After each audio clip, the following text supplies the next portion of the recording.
Para 2050, Chile proyecta alcanzar la carbono neutralidad y varias son las iniciativas que deben desarrollarse para lograrlo. Por ello, la Ley de Transición Energética, presentada por el Gobierno a través del Ministerio de Energía y que hoy se encuentra en el Congreso como proyecto, será clave para lograrlo. Vamos a profundizar en sus alcances, analizar también los avances relacionados a la política en torno al hidrógeno verde. Para eso estamos en el programa con el Ministro de Energía, Diego Pardo. Ministro, muchas gracias por acompañarnos. ¿Qué tal? ¿Cómo estás?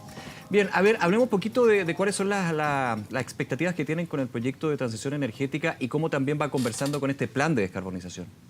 Bueno, el objetivo general de este proyecto de ley lo que busca es abordar lo que nosotros denominamos el segundo tiempo de la transición energética. El primer tiempo de la transición energética a mediados de la primera década, de la segunda década de este siglo, se enfoca en la penetración de energías renovables, en hacer más limpia la matriz eléctrica. Fue un primer tiempo que uno puede decir muy exitoso. Pasamos de cerca de un 1% de penetración para las tecnologías solar y eólica a algo así como un cuarto, digamos, que es lo que tenemos hoy en día. Y si uno suma de alguna manera todas las energías renovables, el año pasado inyectamos cerca del 55% de la electricidad del sistema fue con energías renovables.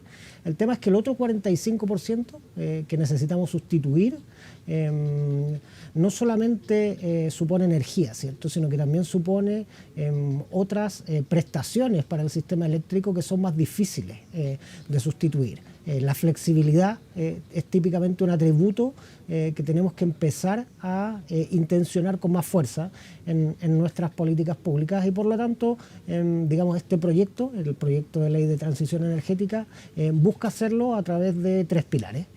El primero de estos pilares está enfocado especialmente en temas de transmisión. Suele decirse que no hay transición sin transmisión, ¿cierto? Claro. En materia de transmisión, muchas veces ponemos el foco en las grandes infraestructuras de transmisión, como Quimalo Aguirre, pero estas grandes líneas de transmisión, por cierto, que son desafiantes y tenemos que seguir avanzando en aquello, pero hay otro conjunto de obras de ampliación, obras de expansión, obras adicionales, que son obras en tamaño menor, donde fue un conjunto de obras que fueron muy golpeadas por lo que ocurrió en términos de costos de construcción después de la pandemia. Y el nivel de atraso que tenemos como país en este segmento, digamos, de estas obras de transmisión es muy grande. Ministro, ese atraso, como usted dice, por los elementos que estaba mencionando, ¿puede significar un retroceso o una pausa demasiado extensa, digamos, de lo que es la transición energética, cuando ya usted señalaba el 55% de la energía que está inyectada al sistema es de energía renovable? O sea, eso lo vimos, de hecho, el invierno pasado en costos marginales que estuvieron, en máximo histórico. Y a su vez también lo hemos visto incluso en la fragilidad del sistema. A mí me tocó estar en la región del Ñuble coordinando la emergencia forestal durante el verano. Sí. Y tuvimos que, el coordinador tuvo que realizar maniobras de racionamiento de energía y de hecho, ir desconectando algunas localidades cercanas a Chillán porque la sobrecarga de la línea, una línea muy frágil para la importancia que tiene, ahí deberíamos tener otra línea que de hecho la línea que Charrúa-Chillán, la línea adicional que va de Charrúa-Chillán, es una línea que debería entregarse este verano, a finales de este verano, y sin embargo su avance es 0%, ¿cierto? Entonces, eso es preocupante, porque tiene que haber una línea de transmisión robusta y que sea, si es necesario, con complemento, en este caso el que usted mencionaba. Esa particularidad, de hecho, tiene efectos productivos también. Uno ve, y esto es algo que muchas veces han levantado las autoridades electas de la región del Ñuble, el gobernador, los senadores, la senadora Carvajal, hacen ver que efectivamente esta estrechez de transmisión genera problemas productivos, empresas que no tienen la disponibilidad técnica de energía para comenzar sus instalaciones, para crecer su capacidad productiva. Entonces, este es un problema que tenemos que solucionar, y para ello lo que hace el proyecto de ley es de alguna manera simplificar nuestra legislación actual. Está muy centrada en que las obras de transmisión sean necesarias y se minimice su costo. Y eso está muy bien, digamos, pero la consecuencia de eso es un sistema que para este tipo de otras obras de una escala relativamente más pequeña es demasiado burocrático. Y cuando te enfrentas, por ejemplo, con un constructor que producto de las alzas de cobro desea abandonar una obra o simplemente quiebra, no tienes las herramientas legales para recuperar esos atrasos de una manera razonable. Y por lo tanto, el proyecto está está dirigido a simplificar los mecanismos para hacernos cargo de ese sector en particular. Ese, de nuevo, es el primero de los tres pilares. El segundo pilar tiene que ver con mecanismos para fomentar el almacenamiento. Que eso es bien importante, porque aquí no solamente tenemos que pensar en la transmisión, sino en el almacenamiento cuando queremos que esta matriz energética sea, digamos, una matriz verde con energías renovables, mucho vertimiento de energía que finalmente es la que se pierde debido a la baja capacidad de almacenamiento que existe a nivel de lo que es el país. Efectivamente, nuestras líneas de transmisión se congestionan, pero se congestionan todas a la misma hora, se congestionan durante el horario solar. Claro. Típicamente uno puede distinguir tres horarios, ¿cierto? El horario solar, que es el horario intermedio, por así decirlo, donde más brilla el sol, y después está el horario nocturno y el horario diurno, cada uno de 8 horas, 3 por 8, 24, digamos, esas son las 24 horas del día. Entonces, si te fijas, nuestras líneas de transmisión están congestionadas únicamente un tercio del tiempo.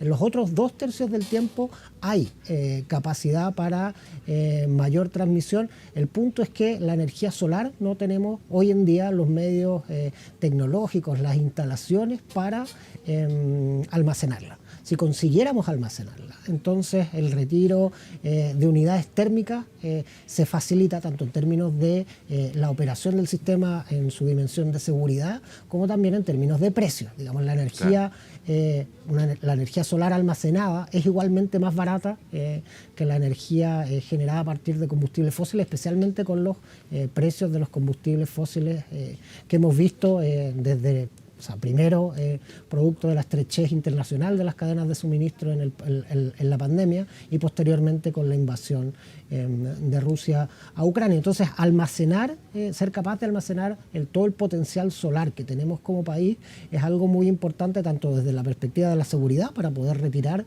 las unidades térmicas de manera segura, como también por un tema de precios y de hacer más económico el sistema, y también más productivo nuestro propio ecosistema productivo, nuestro propio, ofrecer precios de energía más competitivos a las industrias. Ese es el segundo pilar, un pilar muy importante, crítico en la transición energética. Y el tercer pilar tiene que ver con la manera en que debiéramos enfrentar las rentas de congestión que se producen por la congestión del sistema, especialmente cuando estas enfrentan eventos extraordinarios, ¿sí? Lo que observamos durante el año 21 y el año 22, ¿sí? Fueron años particularmente secos, o sea, la generación sobre la base de hidroelectricidad fue muy baja. Claro. Y a eso se agrega que, teníamos congestión durante la hora solar, y además de eso se vieron precios de los combustibles por los fenómenos que te mencionaba recién, donde el precio del carbón llegó a cuadruplicarse, el precio del gas natural lo mismo, el precio del diésel llegó a triplicarse. Entonces, en esas condiciones, lo que ocurre es que desacoples que son relativamente normales, las diferencias entre el precio de inyección y retiro que tienen los participantes en el sistema, los generadores que participan del sistema, ¿Ministro? Estos desacoples que normalmente eran de un valor, históricamente habían sido de un valor, durante el año 21 y durante el año 22 tomaron valores extraordinarios. Y ahí la pregunta que uno tiene que hacerse es qué corresponde hacer con esas rentas sobrenormales de congestión. Lo que hace el proyecto de ley, lo que propone el proyecto de ley es devolverla a los generadores de tal manera de que estas situaciones extraordinarias puedan sortearse sin que ello redunde, por un lado, en que contratos que son económicos para los consumidores residenciales terminen por quiebra, y por otro lado, que en términos dinámicos, estructurales, no se concentre el mercado. Claro. Ministro, en el contexto que usted nos menciona, que se hace cargo el proyecto de ley de transición energética, yo mencionaba al comienzo lo que ha sido el camino a la descarbonización. Esto iniciado en concreto el gobierno anterior, siempre se habló de una política de Estado en justamente llegar a la carbono neutralidad. Ahora, con todo ese contexto, ¿se ha podido seguir al pie de la letra, podríamos decir, ese cronograma? Algunos datos indican que hay 8 centrales a carbón que aún no cuentan con fecha de retiro, por ejemplo. Hay una demanda de electricidad que aumenta año a año por justamente las necesidades, digamos, a nivel de la población, de la sociedad, y ese contexto donde usted dice transmisión, almacenamiento es bien importante. ¿Se puede seguir esa senda? ¿Se puede seguir con esta descarbonización hasta llegar a un 100%, que obviamente es una meta bien ambiciosa? O sea, las metas, nuestras metas como país efectivamente son ambiciosas y tanto producto del COVID y la pandemia, digamos, como producto de la invasión de Rusia a Ucrania, los escenarios energéticos en todas partes del mundo, esto no es solamente algo que haya ocurrido en nuestro país, se vieron tremendamente estresados. Cuando uno mira lo que ha ocurrido en otras partes del mundo, yo diría que nuestro país está sobrellevando, digamos, estas dificultades con bastante mayor convicción respecto al cumplimiento de estas metas que lo que uno observa en otras partes del mundo. Y yo creo que es una muy buena noticia, porque eso habla de nuestra capacidad como sector, como país, digamos, para estas políticas de Estado sostenerlas pese a las adversidades, pese a las dificultades. Lo sencillo, por así decirlo, sería decir, bueno, mientras se hace muy difícil nos vamos a olvidar de estas metas y nos vamos a concentrar, claro, en estas otras cosas. En el presente, digamos. Claro, pero el problema es que la calificación de esas dificultades, los siguientes gobiernos también van a estar sujetos a aquello. Entonces, yo creo que es muy importante, eso refleja lo serio que nos tomamos como país, esta política de Estado, y en eso mi experiencia ahora ya en el plano más personal, con los ministros de gobiernos anteriores, ha sido siempre muy buena, digamos. Siempre la posibilidad de diálogo ha estado presente.